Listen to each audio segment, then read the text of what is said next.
I'm here with Chris Bishop, who is the National Party Campaign Chair. Kia ora, Chris, and thanks for joining me. G'day, good to be here. Yeah. So tell me, why are you here in Napier? You've come down with the leader, Christopher Luxon, and Nicola Willis as well. Why are you all here?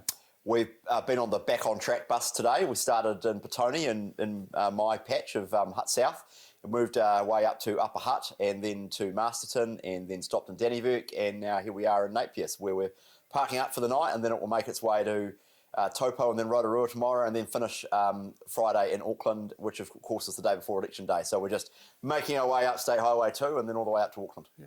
Because, I mean, as you say, a few days out, why is it so important to come through the regions like this? Well, we're just trying to get to as many different electorates as possible. I mean, obviously in the election campaign, Christopher and the team have been literally all over the country, from the far north down to the bottom of the south, and a bus is a really efficient way to travel, and it's a big mobile billboard.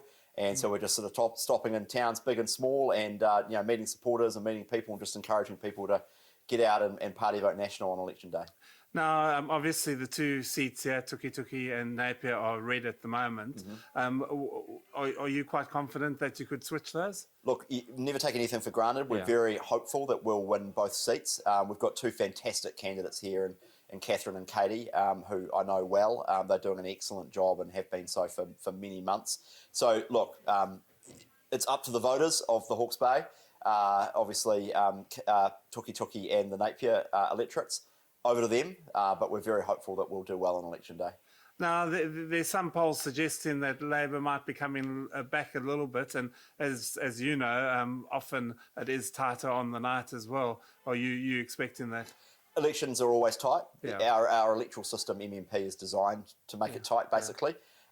Look, Labour's sort of talking themselves up, saying momentum's swinging back to them. I think they're trying to be honest, they're trying to will into existence something that's not necessarily there. We've got good numbers, and there's a real mood for change out there. You can just today we've been up and down up the State Highway 2 from Upper Hutt up to here this afternoon. You can sense the mood for change. People want a change of direction. They want a change of government. And what are the issues year in in Hawke's Bay that people are interested in? Crime is one that has really raised with me a lot, and I know Katie and Catherine have been talking a lot about that. Cost of living, crime. Education standards as well, the health system, lack of doctors, lack of nurses. So many issues here that are similar to other places around the country. After 6 years of Labor, big increases in government spending, not a lot to show for it. And I think Hawke's Bay deserves a change of representation locally and also a change of government. Now, obviously, travelling through, you would have seen some of the sort of landscape post-cyclone and that. Obviously, you would have done the sort of rebuild and that differently. What are just some of the highlights of what you would do differently?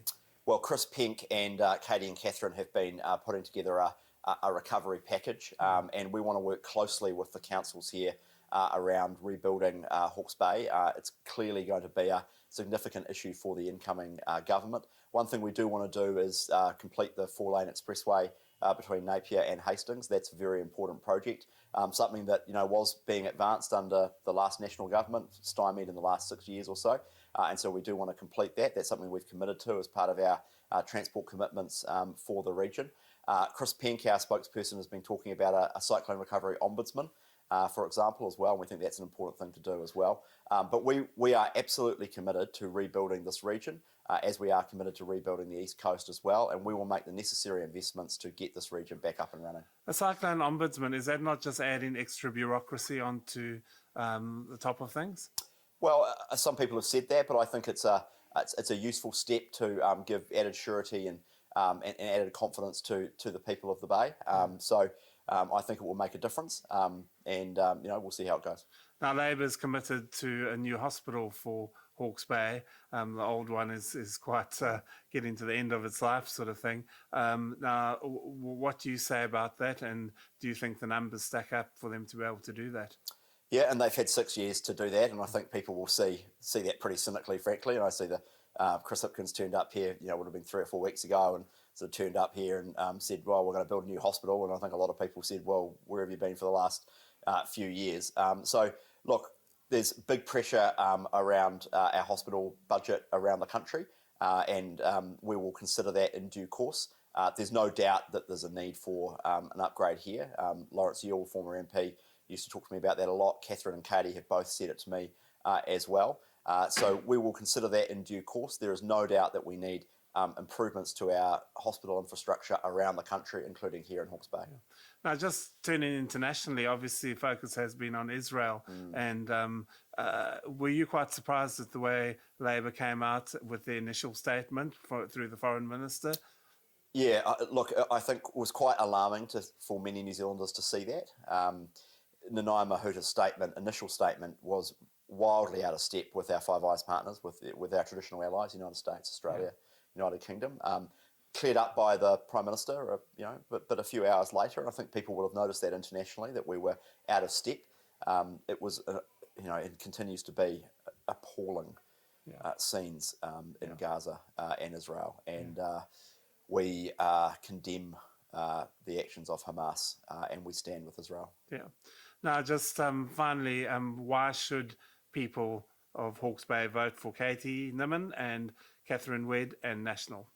Well, with Katie and Catherine, you're going to get two exceptional candidates who will make an enormous difference for Hawke's Bay. They will work extremely hard every day for the people of Hawke's Bay, and I know they will make fantastic MPs. And if you want a government that is focused on reducing the cost of living, on rebuilding this region, and on building a better economy for all New Zealanders so that we can deliver better health and education services, then please, on October 14, Party Vote National. And Winston Peters, is he going to be there? Oh, look, let's wait and see. Ultimately, the people will have their say on that. But if you want a change of government, the most surefire way, the guaranteed way, Party Vote National. Chris Bishop, thank you for your time. Thank you. Thank you.